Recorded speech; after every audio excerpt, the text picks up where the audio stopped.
Además de aquella tierna y dulce sonrisa, y de aquellos profundos y luminosos ojos azules, la pequeña Mónica era, sobre todo, un prodigio de agudeza, de inteligencia y de sensibilidad, que desde su nacimiento había cautivado a todos. Pocos padres podían sentirse tan orgullosos de un hijo como lo estaban los Morrington. Desde los primeros días de su nacimiento, habían vivido con solemne satisfacción la envidiable y maravillosa precocidad de una niña que, sin duda, había nacido para triunfar y acaso también para hacer felices a los demás. Al cumplir exactamente los 8 meses, había dejado de gatear y sus piernecitas se afirmaban en el suelo ya con la misma seguridad de una muchacha mayor. Apenas cumplidos los primeros 12 meses, etapa inicial de los balbuceos de cualquier bebé, Mónica no solo sabía hablar, sino que lograba encadenar una conversación. Antes de acudir a la escuela, ella había aprendido a leer y a contar. Y siguiendo las poco brillantes lecciones de la señora Morrington, la niña era capaz de interpretar a grandes compositores como Beethoven, aunque a través de aquellas sencillas sonatas en el viejo piano de la abuela, que no era ya otra cosa que un herrumbroso mueble desportillado y algo desafinado. Debido a las incesantes muestras de su innegable ingenio, todos respetaban aquellos graves y frecuentes silencios de la niña, cuando con un gesto casi angelical, sus ojos se quedaban prendidos acaso en el horizonte, como absortos en algo que debiera hacerla gozar, ya que jamás en su rostro asomó una sombra de miedo, de tristeza o de temor.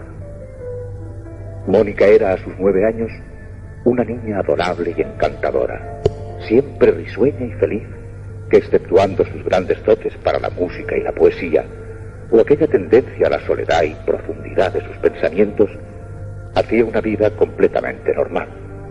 Estudiaba, jugaba o enfadaba a su madre a la hora de la merienda, y remoloneaba en el momento de irse al baño o a la cama, como todas las niñas de su misma edad.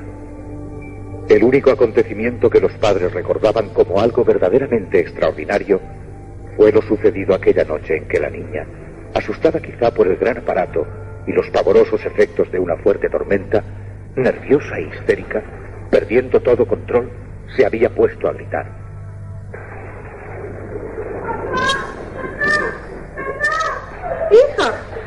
Hija mía, ¿qué pasa? Calla, hija. Papá. Calla, hija, no sucede nada. Se trata de una simple tormenta. Calla, tranquilízate, mi amor. Ay, papá. ¿Pero es nada tener una simple tormenta? Mamá, lo he visto. Ha sido horrible. Horrible. Lo he visto. Calma, cariño, calma. ¿Pero qué has visto, hija? ¿Qué cosa has visto? Fue exactamente 6 horas y 45 minutos después, al escuchar el primer noticiero de la mañana, cuando los Morrington supieron que los gritos de su hija no habían sido provocados por el miedo a la tormenta, sino por algo peor, por la sombra de un mal sueño, o mejor, por la vivencia intensa de lo que podía interpretarse como una misteriosa premonición. Ha sido horrible. Horrible. Mucha gente se ahogaba. Mucha gente se moría, mamá. Todos corrían, todos gritaban porque todos se querían salvar, pero mucha gente se moría, se ahogaban.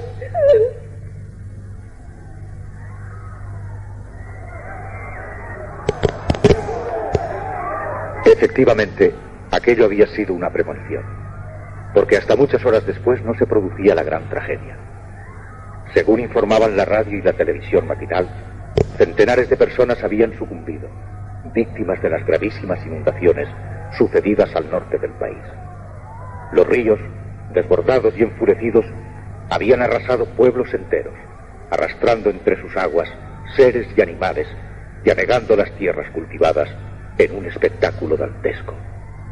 Una ruina nacional. Y todo había sucedido a más de 500 kilómetros de donde los Morrington vivían. A decir verdad, aquel no había sido el único acontecimiento que les hizo reparar en las dotes extraordinarias de su hija.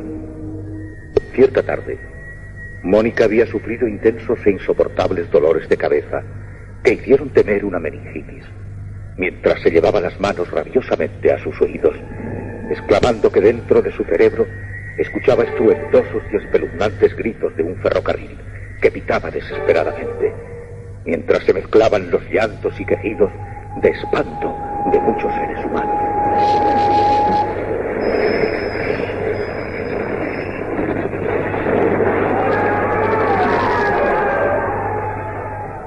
Horas después pudo saberse que en esos justos momentos en que la cabeza de la niña parecía a punto de estallar, tenía lugar un desastroso descarrilamiento de tren, suceso en el que perecieron 58 pasajeros y más de un centenar había sido hospitalizado de gravedad, protagonizando escenas de un pánico infernal.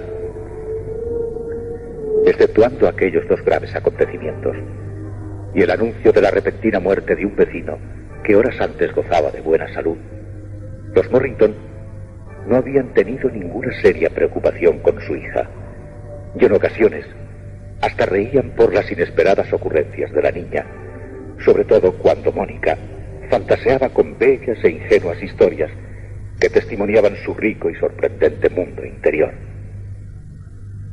Aquel día había tenido muy poco de normal. Había sido azaroso y enervante para todos, porque después de varios años de ilusiones forjadas con esfuerzos y sacrificios, al fin los Morrington habían logrado comprar una casa nueva, sueño de toda una vida, como para todo matrimonio británico. Seguramente, por culpa de aquella sobreexcitación, los Morrington no sintieron ningún alivio cuando justo a la hora de cenar, en el momento en que ya todo parecía calmado y bajo control, la niña preguntó: Mamá, ¿quién es ese señor que está todo el rato en mi habitación? Los Morrington no mostraron mayor preocupación. Quizás buscando un intento de complicidad, ambos decidieron no entrar aquel día en el imaginativo juego de la pequeña Mónica. Pero la niña, sin conceder mayor importancia al hecho, prosiguió: No se parece al abuelito que murió. Este señor tiene barba. Y además no me regaña. Está todo el tiempo callado y cuando le miro, él me sonríe. Pese a sus decididos propósitos, el señor Morrington no quiso prolongar el silencio, ni tampoco crear un vacío de inquietud ante la pequeña broma de la niña. Mira, Mónica, hoy es un día muy especial. Todos estamos muy cansados y hasta vemos cosas extrañas a nuestro alrededor. Lo mejor que podemos hacer es irnos todos a la cama y tratar de descansar. ¿De acuerdo? Aunque les pareciera increíble, a la mañana siguiente aquello ya se asemejaba a una casa organizada y normal. Mónica, sin embargo, se hizo la remolona a la hora de levantarse, aprovechando quizá que al menos durante 2 días no acudiría al colegio. Déjala que descanse. Para ella el traslado ha debido de ser más fatigoso aún. Cuando al fin se despertó, bajó a la cocina reclamando el desayuno y su madre le preguntó si había descansado bien. Sí, mamá, pero el señor de la barba no ha dormido en toda la noche. Sigue sentado en su silla y solo se ríe cuando yo le miro. La señora Morrington no supo entonces cómo reaccionar. Optó por el silencio, como si nunca hubiera escuchado aquella frase de su hija. Seguramente lo que le hubiera recomendado Patrick, su marido. Y eso fue exactamente lo que él le aconsejó cuando volvieron a hablar del tema. Es mejor no hacerle ningún caso. Hasta que se haga con su nueva habitación, creerá ver extrañas cosas. Lo más lógico es no darle ningún crédito, ni tampoco aceptarle su juego. En los días sucesivos, Mónica no hizo ninguna alusión más a aquella extraña visión del señor de la barba. Todo sucedía, al parecer, con absoluta normalidad. La familia había encontrado su acomodo en la nueva casa y la vida recobraba sus formas rutinarias.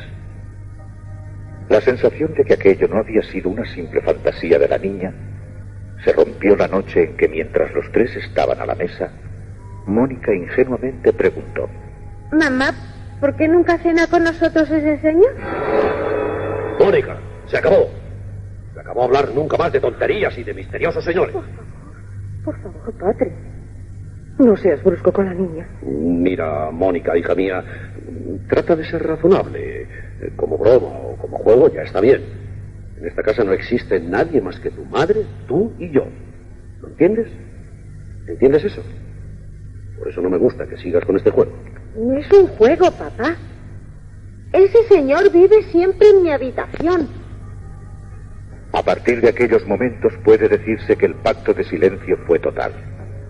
Pese a ello, la señora Morrington comenzó a hacer repentinas incursiones al cuarto de Mónica. Durante las mañanas, cuando ella no estaba, o incluso de noche, cuando dormía. Indagaba obstinadamente con el ánimo de encontrar alguna sombra, alguna señal que pudiera justificar las extrañas obsesiones de su hija, sin que llegara a encontrar el menor rastro jamás. Por su parte, la pequeña Mónica no había vuelto a hacer más alusiones al desconocido personaje de la barba, que solo le sonreía desde la noche en que fue reprendida.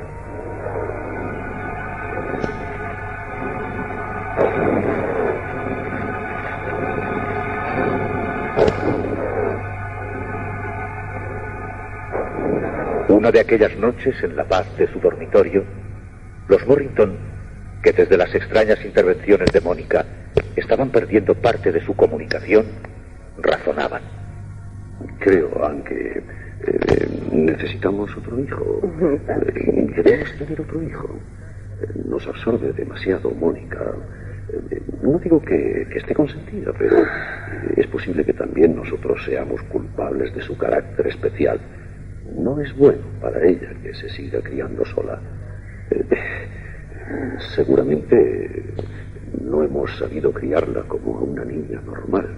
Es que no es una niña normal. Cálmate, ¿quieres? Sí, cariño, no sé. La verdad es que últimamente me tiene muy preocupada. Y eso me excita. Es posible que tengas razón. Lo que quiero, además, es que a partir de mañana mismo puedas descansar algo más. Esta casa es grande y te está matando. Se te notan grandes ojeras. Sí, estoy cansada. Creo que podemos contratar a la señora Allison para que venga a ayudarte. Con seguridad, una persona nueva o una cara desconocida será de gran ayuda también para Mónica.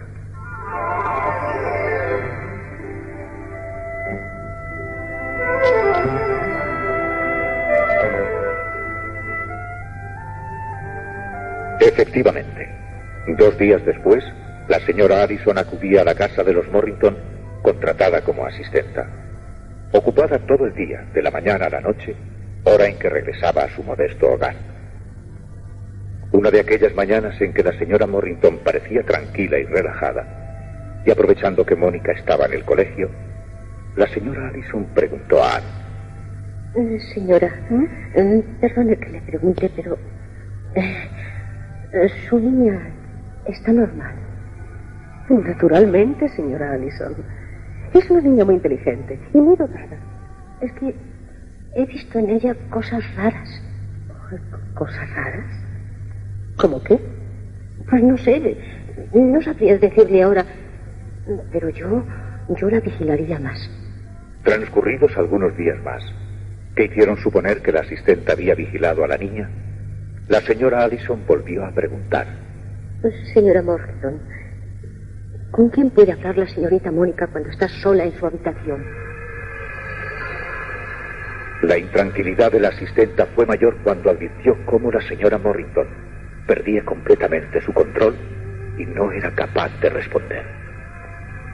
Eso seguramente, y la extraña personalidad que adivinaba en la niña, siempre abstraída, y que tan pronto como regresaba del colegio se encerraba en su habitación, fueron los elementos que alertaron a la señora Addison sobre la anormalidad de aquella situación. La vieja asistenta se propuso vigilar a la niña con especial atención. En alguna ocasión tuvo reparos en hablar con Anne de lo que ella comenzaba a sospechar. Sin embargo, cierto día se atrevió a hacer a la señora la siguiente recomendación. Perdóneme, señora, que me meta donde no me llaman. No es esa mi condición, pero yo creo que a su niña tendría que verla un doctor.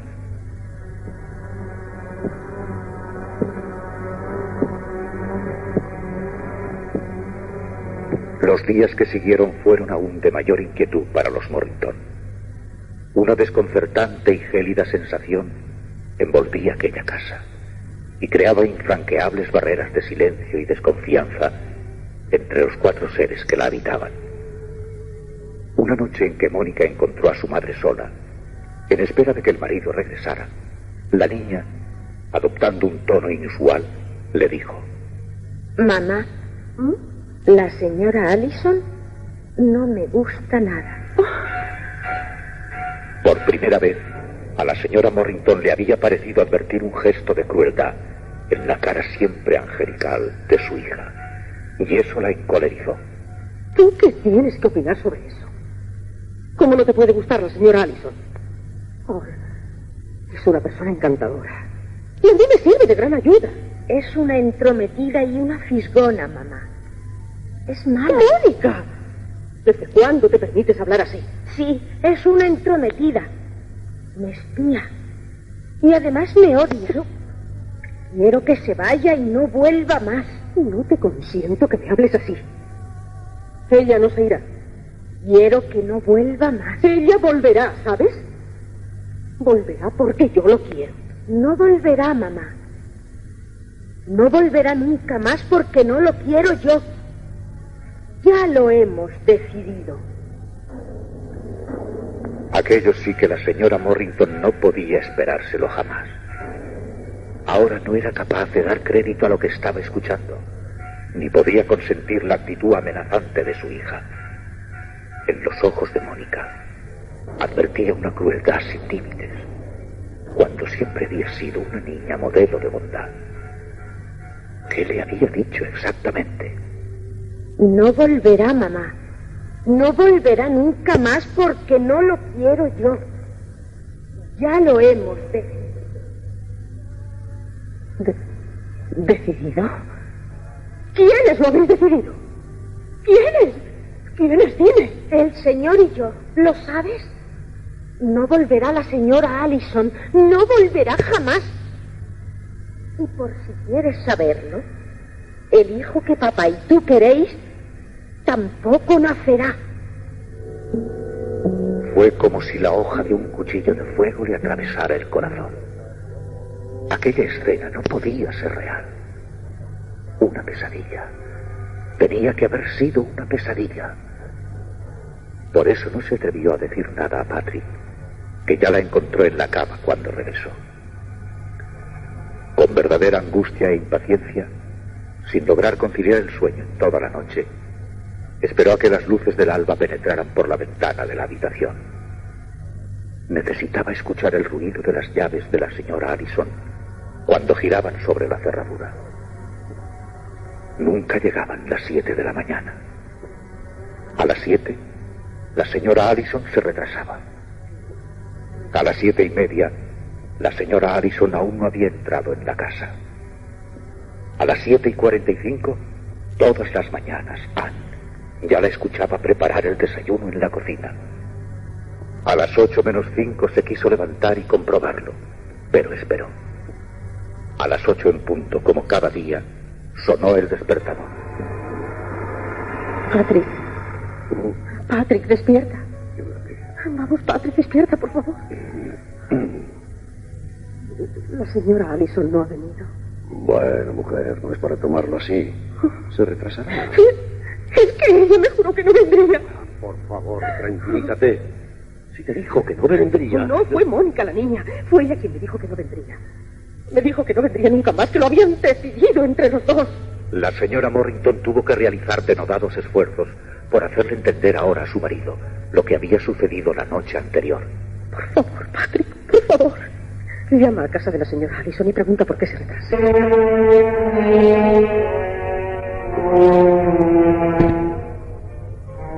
Era creíble todo aquello. Los Morrington, fuertemente impresionados, se abrazaron en un intento desesperado por transmitirse serenidad. A esas horas Mónica ya tendría que estar levantándose. Se abrigaron para ir directamente a su habitación. Antes de llegar a la puerta de la pequeña, les pareció que escuchaban algunas voces. Evidentemente alguien estaba allí. Con la niña había alguien en aquella habitación. El intento por abrir la puerta como era habitual fue completamente baldío. Por vez primera, descubrían que su hija se encerraba echando el vestido. ¡Mónica! ¡Mónica! ¡Abre inmediatamente! Sobre todo no la hace usted. Como si realmente todo estuviera sucediendo con normalidad. La pequeña Mónica se levantó a abrir y apareció en la puerta con su camisón azul y frotándose los ojos. No había perdido su ingenua mirada. Y en aquellos instantes, su rostro mostraba una profunda sorpresa. ¿Con quién hablabas? Dime. Dime con quién hablabas. Y dime quién es ese hombre de la barba. Padre, por favor, déjala. Así no lograrás nada. Dime qué has hecho con la señora Allison. ¡Mónica! ¡Mónica! Por favor, no seas brusco. Déjala, Patrick, por favor, déjala. ¿Qué le dijiste ayer a tu madre que iba a suceder con la señora Allison? ¡Responde! ¿Con quién tomaste la decisión de que no volviera nunca más? ¿Quién te ha hablado de nuestro hijo? Realizando intensos esfuerzos por dominar la histeria de aquellos momentos, la señora Morrington, recomponiéndose y controlando sus lágrimas, se dirigió a su hija en un tono más compasivo. Mónica, hija mía, tienes que entendernos ahora. Tienes que saber que estamos preocupados por ti. La señora Allison ha fallecido. ¿Sabes que ha fallecido? Y queremos saber por qué. También queremos saber con quién hablas. Queremos saber quién es tu amigo. ¿Quién es el hombre de la barba? Por favor, Mónica. Oh, cariño, tienes que hablar. Ahora tienes que hablarnos. Mira, queremos saber quién es ese hombre del que hablas. Queremos saber quién es tu amigo. ¿Quién es el hombre de la barba? Cariño, escúchame, hija. Queremos saber quién es ese hombre malo y por qué conoce las cosas que van a suceder. Mi vida, anda. Dinos dónde está ese hombre y dónde se esconde, por favor, hija. Ahí. ¿Ahí? ¿Dónde es ahí? La pequeña Mónica señalaba directamente una silla vacía junto a la ventana. Siempre está ahí, en su silla. Y ahora también está. ¿No lo ves? Está sentado. Os está escuchando y se está riendo. Naturalmente los Morrington no lograron ver a nadie en la silla. Mónica, sin embargo, no cesaba de dirigir su mirada a aquel exacto lugar. Patrick Morrington se precipitó sobre la silla e incluso la cogió con sus manos y la hizo levantar por los aires con grandes aspavientos. ¿Dónde? ¿Dónde está? Dime. ¿Aquí? ¿Está aquí? ¡Mira! Por favor, déjala ya, por favor. ¿No ves que no puede más? ¿Dónde está? Mónica, hija. Mi vida, por favor. Aquí no hay nadie. ¿No lo oyes? Esta silla está vacía. Siempre ha estado vacía. Por favor, dime. ¿Siempre está ese señor en tu habitación? Sí, siempre. ¿Y siempre te habla? Algunas veces. Ahora te puede hablar. Mónica, dime, es importante. ¿Podrías hablar ahora con él? La pequeña tardaba en responder. Por sus ademanes, parecía consultar con sus ojos al hombre de la silla, que volvía a reposar en el suelo en su posición de siempre. Dime, cariño, ¿puedes hablar ahora con él? ¿Podríamos hablar nosotros con él? Dice que no. ¿Dice que no? ¿Ahora dice que no? Basta ya demasiado. ¡Basta ya de comedia! ¡Se acabaron las tonterías! Patrick, ¿qué ¡Se acabaron las tonterías! Completamente trastornado y fuera de sí, el señor Morrington, sin dejar de sentir cómo se le desgarraba el corazón, estrujaba entre sus manos a la pequeña Mónica, quien no dejaba de gritar.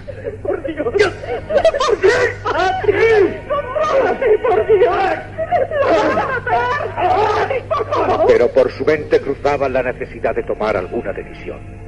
El señor Morrington se llevó las manos crispadas a la cabeza, tratando de dominar su acceso de locura, y tuvo la certeza, en esos momentos, de que su hija, su pequeña Mónica, su pobre niña, había sido poseída por extrañas y maléficas fuerzas. Debía tomar una decisión.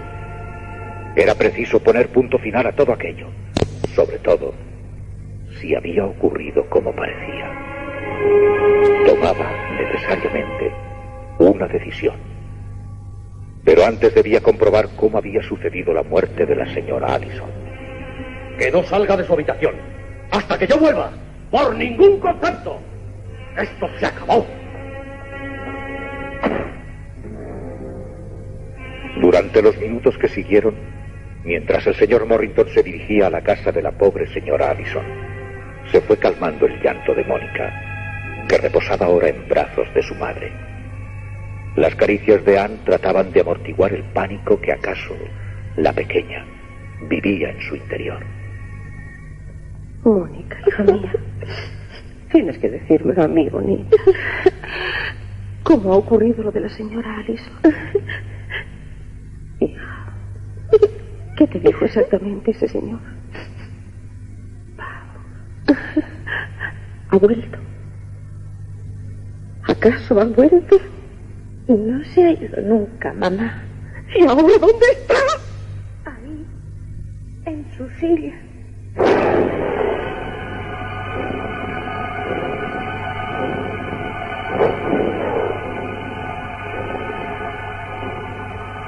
Transcurrieron así largos los minutos, quizá una hora. La señora Morrington, víctima de un abstracto pavor, acunaba entre sus brazos a la dulce Mónica, que había ido recobrando su mirada angelical. De vez en cuando le prodigaba sus besos, en un intento final por recobrarla como la niña dulce que siempre había sido. Sin embargo, se le paralizó el corazón cuando su hija, sosteniendo fijamente su mirada en ella, dijo: Papá también es malo. No, hija, no digas eso. Sí, papá también es malo y me odia. Me ha querido matar. Mónica, por Dios. Tu padre te quiere, hija. Yo sé que es malo. Él me lo dice también. Los dos lo sabemos. ¡Mónica! ¿Qué estás pensando? Volvía a aparecer un signo inconfundible de crueldad en sus ojos. Su mirada extraviada apuntaba hacia la silla, hacia esa franja vacía entre el respaldo y el marco de la ventana. La señora Morrington tuvo un extraño presagio, una trágica y pavorosa intuición. Mónica, no, por favor. Él es tu padre. Pero él me dice que papá es malo. Hija mía, por Dios.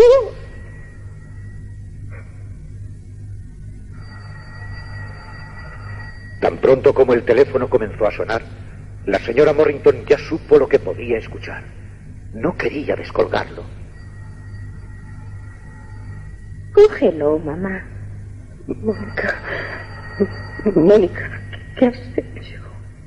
Impasible, cruel, la pequeña daba órdenes con su mirada. Pesadamente, arrastrando su cuerpo con dolor, la señora Morrington abandonó la habitación de su hija para ir hacia el teléfono. Dígame. Señora Morrington. Sí, soy yo. Señora Morrington, ¿se encuentra bien? Señora Morrington, soy el comandante jefe de la brigada de carretera. Me siento con el deber. Llamo para decirle con profundo dolor que su marido... No, por Dios, no. Lamento decirle que su marido ha sufrido un grave accidente. Ha sido en la carretera. No nos explicamos cómo. Señora Morrington, es preciso que venga a identificarle. Señora Morrington, ¿sigue usted ahí?